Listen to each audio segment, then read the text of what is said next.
Okay, so it's the 17th of January. Got one from Music Magpie here.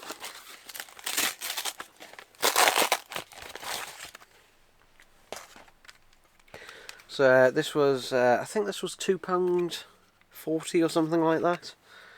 So this is Tribute to Linkin Park.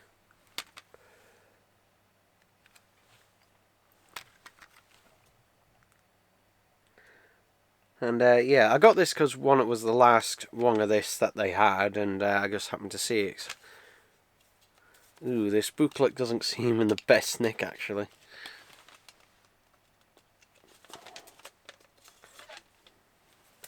Yeah, it's a little bit crinkled there. Yeah. What's happened here, at some point someone has put the booklet in but hasn't lined it up with these little tabs here, so when the case shuts, it's shutting on the booklet, which is what's caused that.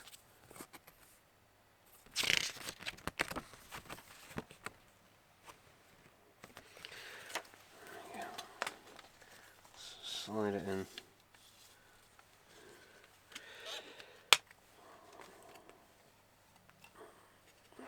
CD itself. And other information on that there. So yeah, basically these are, I imagine they're instrumental covers of the songs, because I already have a digital copy of a different one, so yeah, it'd be interesting to hear how it sounds, but yeah, there we go, people, there we go. Not really much else to say other than that. Alright, so it's the 21st of January. Package again from Music Magpie. This is in one of their older type packages, because they've been using a lot of the cardboardy type ones recently. Interesting, this I ordered at the same time, on the same order as the other the Tribute to Linkin Park CD I got, but for some reason this one wasn't dispatched until like a couple of days after, so I've waited a week to get this. But yeah, this is an actual Linkin Park CD. This one is Linkin Park Rock EM Ring German Broadcast 2014. And this cost me £9.29, which is the cheapest I've seen it. Most places have it at its retail price, which I think is £11.99.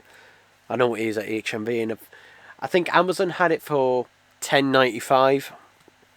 But yeah, Music Magpie had it at the slightly cheaper price. I just noticed there's a loose bit of plastic there. But yeah. But currently, at the time of recording this, this is not available anywhere else other than the physical CD release, basically. It's not available on streaming services or MP3 or anything like that. In terms of the audio only. I think there may have been a DVD release. Oh, I've got it in the corner there. There we go. But yeah, this was kind of like a sleeper release, because I remember when I searched for this, a forum came up from this month saying, oh yeah, there was this Linkin Park like release, and it was just like quietly released. So yeah, this one was a bit more of a quiet release that just kind of came out, I think in October or something of last year. There we go.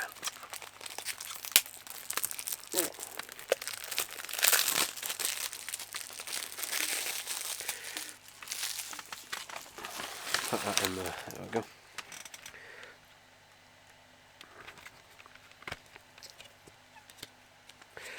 Oh, we've got artwork on the disc, which is the same as the cover, and the artwork on the inside is exactly the same. In fact, it's just seemingly the same two bits of artwork just repeated several times. Seemed like they had these two images and that was it. Yeah, literally just these two images just repeated over and over again. But yeah, so this is probably the most. This is one of the few times where I've bought an album brand new on CD. So yeah, because I don't buy that many CDs these days. Generally, I only get a CD if one, it's incredibly cheap, or two, it's only like this. It's only available on CD. And yes, I even did check to see if you could pirate it, but yeah, no. So yeah, I bought the CD, and I will be ripping it and making it available on my SoulSeek account. So just for those people. But yeah, there we go. So yeah, this was kind of like towards the end. This would have been this was just after the Hunting Party came out, because it has songs such as Guilty All the Same on there. And Guilty All the Same, I actually prefer the acoustic remix of it. Actually, I prefer the acoustic version. So yeah, but yeah, there we go. Not really much else to saying it, other than though I am glad these are still coming out. Though I am glad these are still coming out. If you go on, there's a Linkin Park fan website where there's basically has like loads of all their different live performances and that on there and stuff. But which are available to download, although quality does vary because a lot of them are just a lot of them are just fan recordings. But this one, you know, should be basically a more professional recording. But yeah, there we go, people. There we go. Okay, so what we're having a look here is the inside of my current Sony cassette deck. Now this is my main player, however I have noticed recently it's having a little bit of trouble fast forwarding and rewinding, particularly on this deck.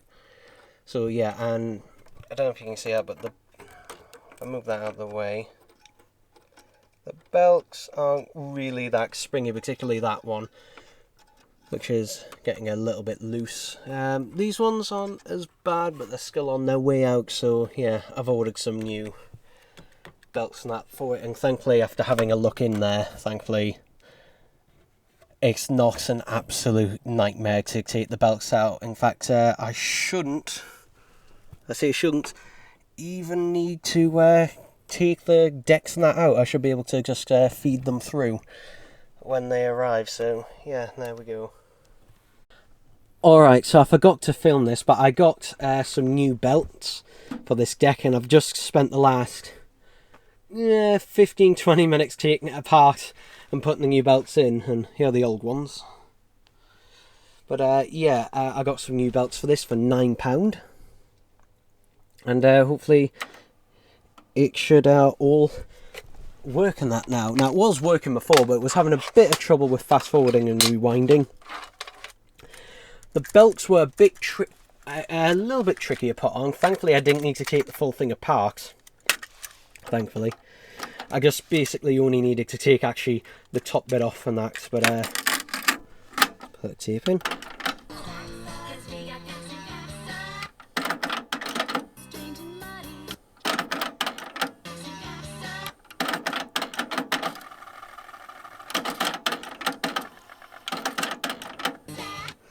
Okay.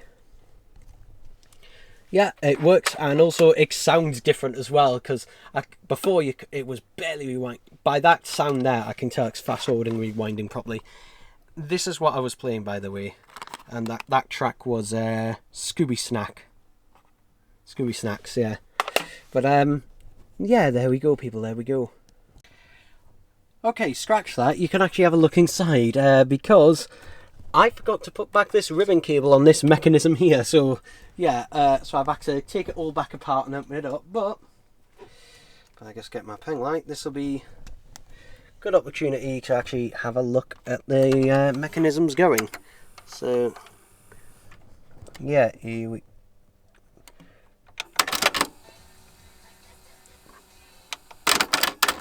move in the other direction.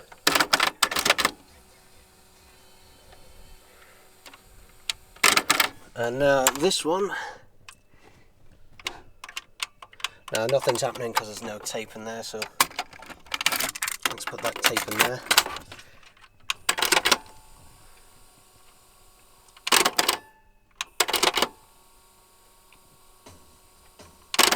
So yeah,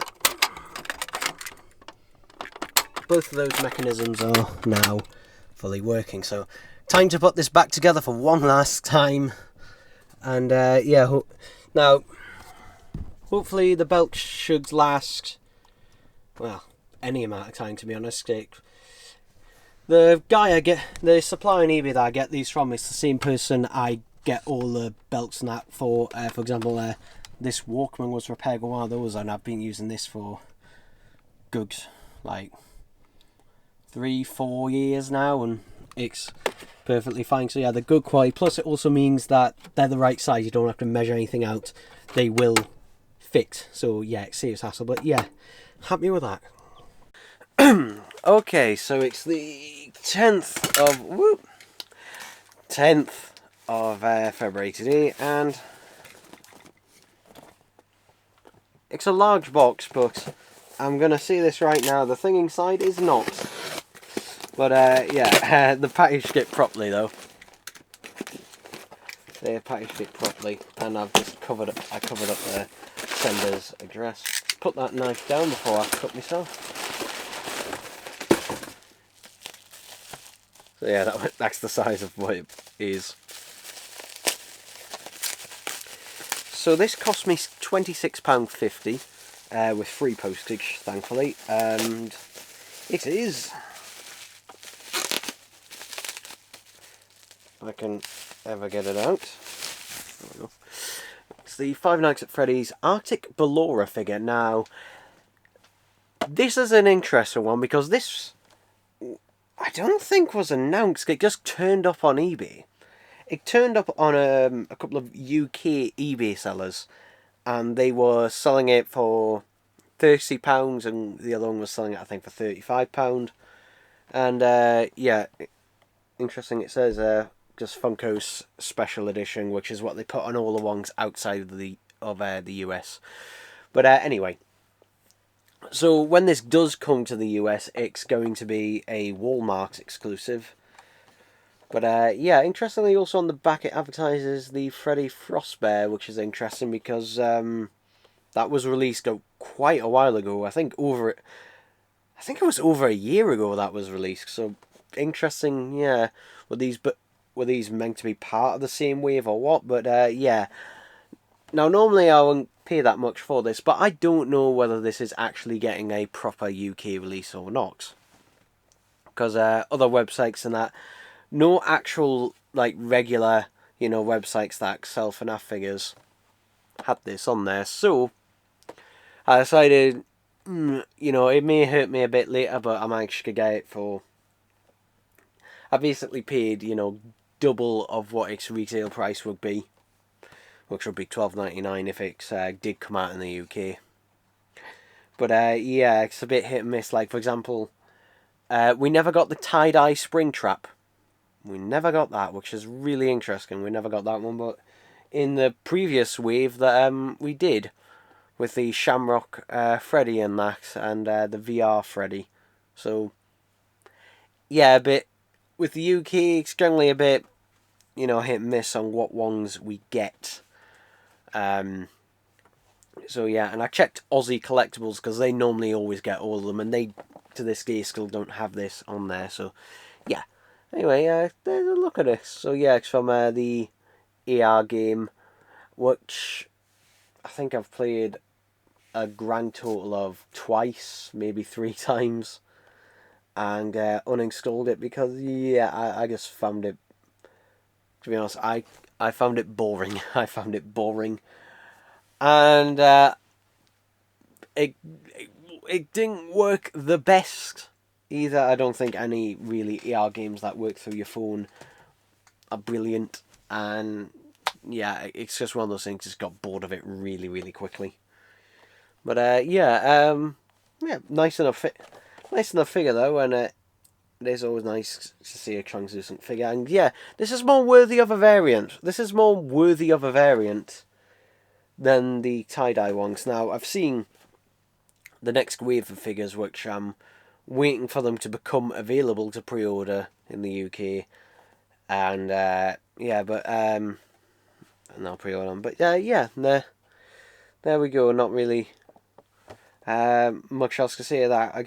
I don't know, because there's very little information about it. A lot of people are just buying it off eBay, including Americans who are buying it because it only seems to be like this UK eBay sellers just like selling them and that. So yeah, there we go, people. There we go. So I'm doing this very quickly. This is literally the day after the 11th. The Arctic Ballora has just went up for pre-order on Forbidden Planet's website. Shit. Although saying that, its retail price I think is slightly more than I thought it was going to be. Where is this? Yeah, so on the retail price, I mean, I wasn't surprised, but on Forbidden Planet's website it's gone up to $13.99. And also, if I was to buy it on their website, and that's the postage, I think is a £5 or £4.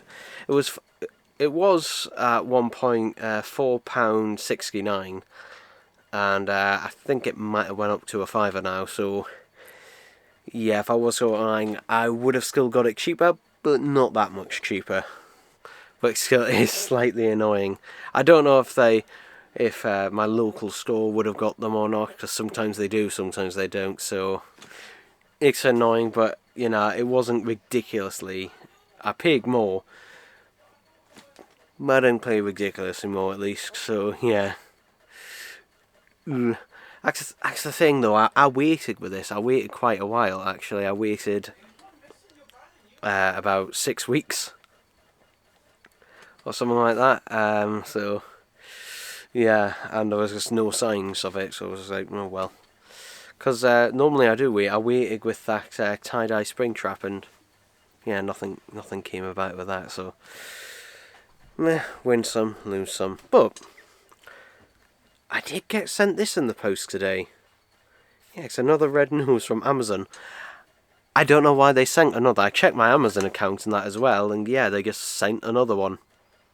And there's no record of it sending another one on that as well. So yeah, that was a bit weird. Not complaining, like. I think I'll probably just keep this one sealed as just like more of a collector's piece. But yeah, there we go. You know, life just seems to be just like, oh, you feel like you're wasting your money, you're wasting it a little bit more. Because I checked on Smith's Toys today, and today the Ballora figure the Arctic Ballora figure just came about available to just buy in store today. And it's the regular retail price of $12.99, so yeah, it's weird because it's just one of those things where you like the Lefty figure.